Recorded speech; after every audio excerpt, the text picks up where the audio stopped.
31 de janeiro de 2026, Evangelho segundo São Marcos, capítulo 4, versículo 35 a 41. Naquele dia de tardinha, Jesus disse aos discípulos: "Vamos para o outro lado do lago." Então eles deixaram o povo ali, subiram no barco em que Jesus estava e foram com ele, e outros barcos o acompanharam. De repente começou a soprar um vento muito forte e as ondas arrebatavam com tanta força em cima do barco que ele já estava ficando cheio de água. Jesus estava dormindo na parte de trás do barco, com a cabeça numa almofada.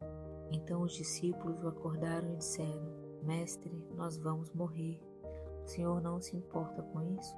Então ele se levantou, falou duro com o vento e disse ao lago: "Silêncio, fique quieto."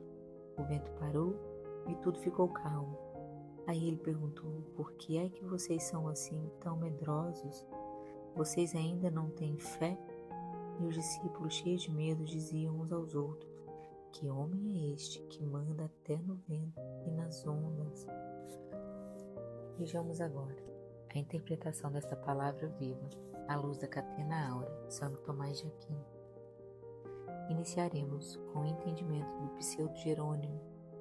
Depois do ensinamento, em seguida vieram o mar e foram agitados pelas ondas. Por isso se diz: naquele mesmo dia já fora tarde, e disse-lhes: "Passemos a outra banda." Segundo Remígio de Alxerre, lemos que o Senhor tinha 3 refúgios: a barca, o monte e o deserto. Todas as vezes em que era comprimido pelas turbas, pela multidão, refugiava-se em algum destes. Tendo, pois, visto o Senhor grandes turbas ao redor de si, querendo, como homem, evitar sua impertinência, ordena aos seus discípulos que atravessem o mar. Segue-se : deixando a multidão, o levaram assim como estava na barca.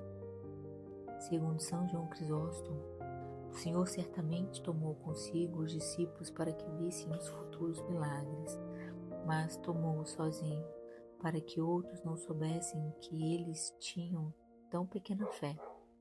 Por isso, para mostrar que outros atravessavam o mar separadamente, acrescenta: outras embarcações o seguiram. Para que os discípulos não se ensoberbassem por tê-los levado sozinhos, permitiu que corressem um risco, e também para que com isso aprendessem a suportar as tentações com virilidade. Daí se segue: então levantou-se uma grande tormenta, para neles gravar o maior sentimento do milagre que realizaria. Deu ao dormir ocasião ao temor. Por isso se segue: Jesus estava dormindo na popa, sobre um travesseiro. Se, pois, estivesse acordado, ou não teria tido medo, nem lhe teria dirigido súplicas quando se ergueu a tormenta, ou não teriam pensado que ele pudesse fazer algo assim. Segundo Teofilacto de Ócrida, deixou, pois, que caíssem no temor do perigo, para que aqueles que viam outros, tendo sido beneficiados por ele, conhecessem seu poder neles mesmos. Dormia, no entanto, no travesseiro do navio, isto é, de madeira. Segundo São João Crisóstomo, fez isso dando a conhecer sua humildade, e com isso ensinou uma grande sabedoria, pois os discípulos que viviam ao seu redor ainda não conheciam sua glória, e certamente acreditavam que, levantando-se, ele poderia dar ordens aos ventos, mas que pudessem fazê-lo estando dormindo, não criam de modo algum. Por isso se segue: acordaram-no e disseram-lhe: Mestre, nós vamos morrer. O Senhor não se importa com isso?" Segundo Teofilacto de Ócrida, mas erguendo-se ele primeiro, ameaçou o vento, que causava a tempestade, e as ondas do mar. Isto é o que acrescenta: ele levantou-se e ameaçou o vento. Em seguida deu ordem ao mar. Por isso se segue: e disse para o mar: "Cala-te", enmudece, silêncio. Glosa de Santo Tomás de Aquino. Pois da agitação do mar levantou-se juntamente um som, que parece ser uma certa palavra do mar, ameaçando um perigo, e por isso de modo conveniente ordena, sob um tipo de metáfora, que se faça a calmaria com uma palavra que significa silêncio, assim como também na ação se refriar os ventos que perturbavam os mares.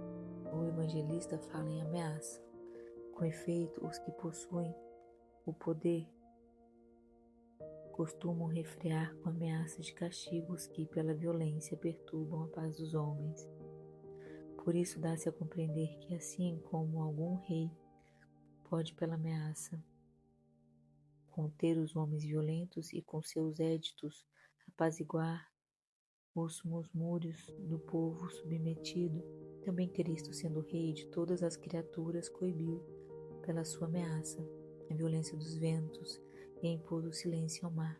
E imediatamente seguiu-se o efeito, segue-se, pois o vento aquietou-se, isto é, aquele que tinha sido ameaçado, e seguiu-se uma grande bonança, isto é, no mar, na qual ele havia imposto o silêncio. Segundo Pseudo Jerônimo, em sentido místico, o barco, a polpa, é o início da igreja, no qual o Senhor dorme corporalmente, pois nunca dorme, aquele que guarda Israel, pois a polpa do barco, sob a pele de animais mortos, contém os vivos, retém as ondas e se consolida pela madeira, isto é, pela cruz e morte do Senhor. A igreja é sal, o travesseiro é o corpo do Senhor, sobre o qual a divindade está inclinada como uma cabeça. Já o vento e o mar são os demônios e os perseguidores, aos quais ele diz: cala-te, quando faz cessar, como quer. Os éditos dos reis iníquos, a grande bonança é a paz da igreja depois da tribulação, ou a vida contemplativa depois da ativa. Segundo São Bento, a barca em que subiu se compreende como a árvore da paixão, pela qual os fiéis chegam à segurança da praia tranquila.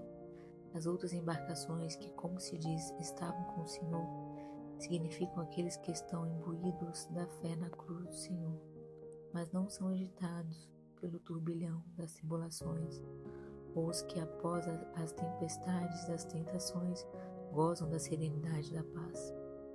Enquanto os discípulos navegam, Cristo adormece, pois enquanto os fiéis meditam no repouso do reino futuro, chega o tempo da paixão do Senhor. Por esta razão narra-se que isto ocorreu à tarde, para que não apenas o sono do Senhor, mas também a hora em que cessa a luz, signifique o pôr do verdadeiro sol. Subindo ele na polpa da cruz, levanta-se as ondas dos perseguidores que blasfemam, suscitadas por tempestades demoníacas, com as quais sua paciência não se perturba, mas a fraqueza dos discípulos é violentamente sacudida. Os discípulos acordam o Senhor, pois aqueles que tinham visto sua morte desejavam com as maiores súplicas a ressurreição. Levantando-se, ameaçou ele o vento, pois uma vez divulgada a ressurreição, deitou por terra a soberba do diabo. Ordenou que o mar se calasse, pois, ressuscitando, destruiu a raiva dos judeus. Já os discípulos são repreendidos, pois, após a ressurreição, censurou a incredulidade deles, e também nós, quando marcados com o sinal da cruz do Senhor, decidimos abandonar este mundo. Subimos na barca com Jesus e esforçamo-nos por atravessar o mar, mas enquanto navegamos, ele adormece entre os rugidos do mar. Quando em meio à prática de nossas virtudes, ou entre os espíritos imundos dos homens perversos, ou entre os assaltos de nossos próprios pensamentos, a chama do amor arrefece, mas entre tempestades deste tipo, acordemo-lo imediatamente, e logo ele fará cessar a tempestade, derramará a tranquilidade e considerará o porto da salvação.